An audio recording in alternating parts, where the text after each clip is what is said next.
Welcome back to the Anxiety Slayer podcast. I'm Shan Vanderleek here with my wonderful friend and co-host Ananga Sivir. Hello, Ananga. Hey, Shan. Let's dive into the top 5 questions that we get asked about anxiety attacks. The most common one by far, we've received this so many times and we've done a couple of shows on it, is how can I stop anxiety attacks if I don't know what's causing them? Yeah, that is a good one. Often we don't see the cause of our anxiety, and that can really add to the overwhelm and confusion that often comes with anxiety attacks. Sometimes there are triggers that we can't see, aren't aware of, and sometimes there's what we call a drip effect of anxiety building up beneath the surface of our awareness until it reaches a tipping point and we experience a full-on anxiety attack. Anxiety can really feel like an invisible enemy that can strike without warning and just take you down. It's really hard to live with that looming presence that you can feel with it. But there are many ways of looking at what's lying under the surface. Sometimes it is just this drip effect that builds up and tips us over the edge.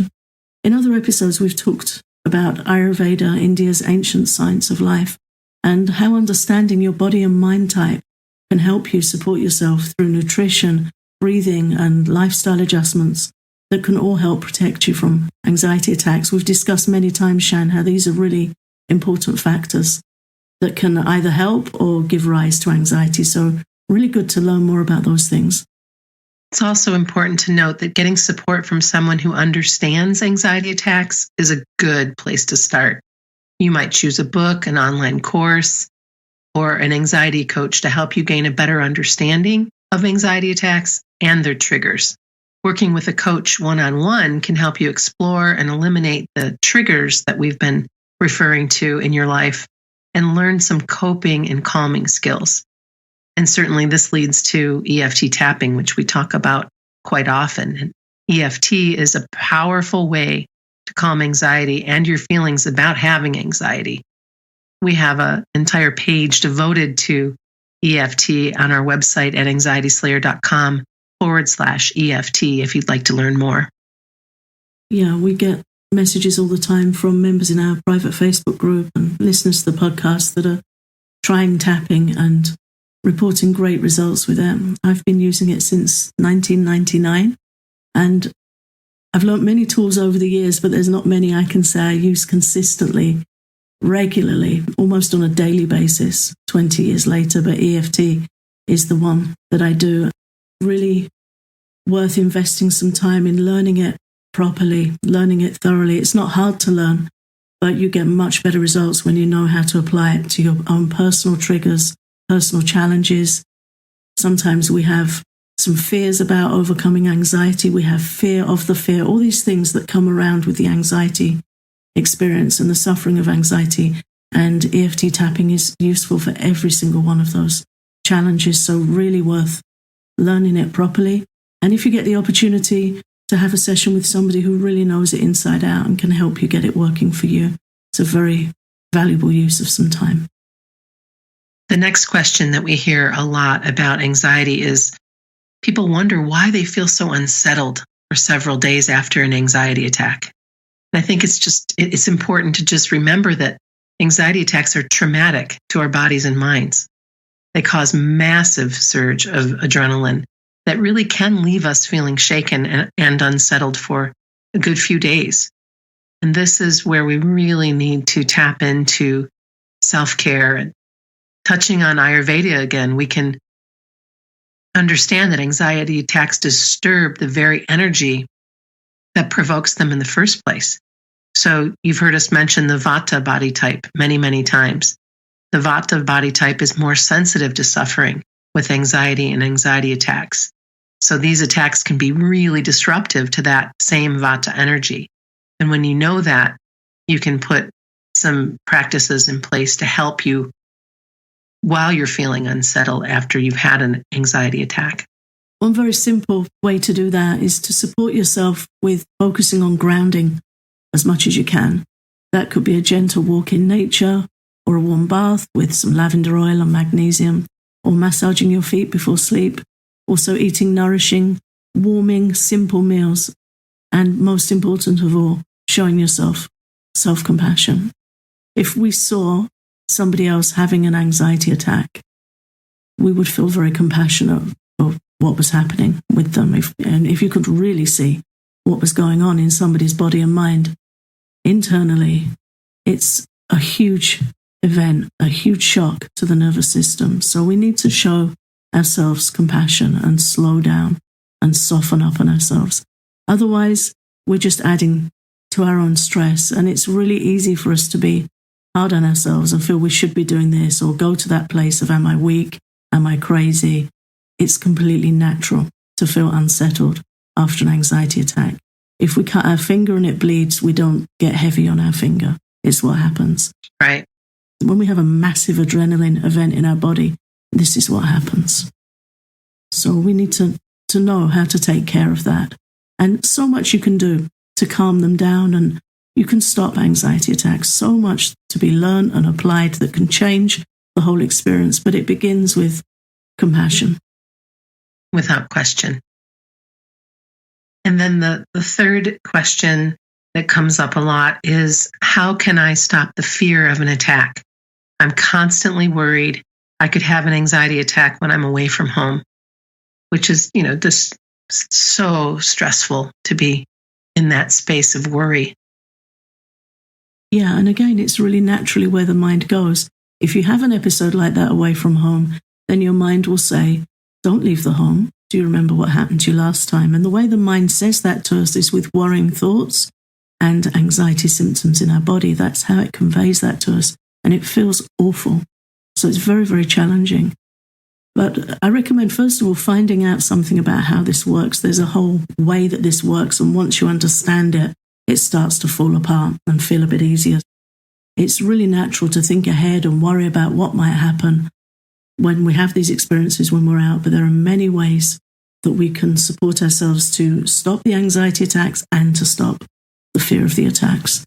We also recommend that you get yourself some Bach Flowers rescue remedy and carry it with you. Keep it in your purse, keep it in your car. They have sprays, they have drops, they even have the little, I believe they're sugar-free candies that you can pop in your mouth. They're so very helpful. Also tapping again, learning EFT tapping, because tapping really can help you stop the fear of an attack. It can also stop anxiety attacks in their tracks. And once you know how to do that, and it really is a skill anyone can learn, the fear will never be the same again. Yeah, it all changes. As soon as you know how to stop one, everything changes. And then the next question that we get often is it normal to feel nauseous and lightheaded with a panic attack? Yeah, and I've certainly had experience of both. Some people have one or the other, some have both. But yes, any high stress can make us feel lightheaded and sometimes feel like we're going to pass out. And certainly any stressful event affects our stomach and can make us feel nauseous. Anxiety has a real effect on shutting down our digestive system. So digestion gets really upset, and nausea is one of the results of that. So perfectly normal and perfectly horrible. Yeah, right. A really unpleasant experience. But there's so much, again, you can do about it. One thing that really helps is to get the EFT tapping points. Again, we're talking about tapping a lot because it really does take care of these things. So go get that chart from our website at anxietyslayer.com/EFT. Have a look through the points, and the point under the eye, tapping there helps nausea because it's on the stomach channel, the stomach meridian as it's known in Chinese medicine. So tapping on that point really helps reduce nausea, and taking deep breaths, focusing on a long exhalation while you do that can be very helpful. Also patting on the inside of your wrists. Some EFT practitioners cross their wrists and tap one across the other one. That can be helpful. Or just patting with your fingertips on the wrist. That can really help calm nausea. I also find that I always keep candied ginger in the house and just pop a piece of candied ginger in my mouth really helps with nausea, or ginger tea, which is really easy to make or easy to buy. Yeah, that's a great tip. Ginger's really good. Such a great help. Yeah, it's really helpful, especially if you're waking with that morning nausea. You can just make a light ginger tea. Ginger also calms vata, which is this energy, this body type that's more prone to anxiety. So a ginger tea in the morning is very good for nausea, for anxiety. You can also put ginger in your bath, and that's very helpful. So yeah, that's a great tip. That's great to be reminded of that. And for lightheadedness, patting the EFT point under your arm can really help. So you just pat firmly, cross your right hand across to the left side of your body and pat firmly there for a few seconds, where you take deep, steady breaths, and then cross your left hand back over the right and pat under the right arm. Really quite firm patting, and it helps you feel very grounded, very in your body. Mm-hmm. And then finally, we're often asked if anxiety attacks can be stopped without medication. Yes. And our answer is absolutely. Absolutely, yes. Yeah, I've done it. Many have done it. Absolutely, they can be stopped without medication. But I do recommend getting support. Trying to go it alone can be difficult. You need a process, you need a system to follow, whether it's a course or an anxiety coach. Need support. Anxiety really messes with our thinking, and we can get lost down the rabbit hole with it. Some days we'll think we're making progress, then we may have an anxiety episode or a setback, and it can be very confusing. So having help along the way, troubleshooting, getting the best from the techniques, looking for hidden triggers, just knowing all of those things that can help you get support, and just gently and steadily put one foot in front of the other. The attacks themselves can be stopped very quickly once you know how to do it. And it's the rumble behind them that requires a bit of extra help. But yeah, very doable.